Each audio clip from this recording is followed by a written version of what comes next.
मला वाटायचं माझं घर रोज साफ असतं, पण हा व्हॅक्यूम क्लीनर वापरल्यानंतर माझाच गैरसमज दूर झाला. पहिल्याच दिवशी इतकी धूळ आणि कचरा निघाला की मी शॉक झाले. रिसेंटली मी सेझनिकचा व्हॅक्यूम क्लीनर ऑर्डर केला. हे आहे डस्ट कप. यात सगळा धूळ आणि कचरा जमा होतो. हा आहे मॉपिंग ब्रश. यात पाणी भरलं की एकाच वेळी व्हॅक्यूम आणि मॉपिंग दोघीही करता येतं. यामुळे वेळही वाचतो.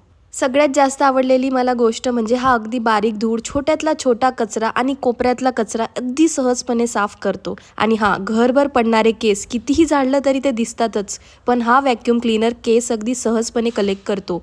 त्यामुळे रोजच्या साफसफाईचं टेन्शनच कमी होऊन जातं. यात आणखी एक अटॅचमेंट आहे, ते म्हणजे टी ब्रश. याच्या मदतीने मी खिडकीची जाडी, सोफा आणि घरातील इतर कठीण जागा अगदी सहजपणे साफ करू शकली. आधी जिथे साफसफाई करायला खूप वेळ आणि मेहनत लागायची, तिथे आता फक्त काही मिनिटांमध्येच काम होऊन जातं. आता झाडू आणि लादी पुसण्याचं टेन्शन घेण्याची गरज नाही. स्मार्ट आणि हॅसल फ्री क्लिनिंग करायची असेल तर सेझनिकचा हा व्हॅक्यूम क्लीनर अमेझॉनवर उपलब्ध आहे, किंवा माझ्या कमेंट बॉक्समध्ये लिंक असे टाईप करा, मी तुम्हाला लिंक पाठवते. Bye bye.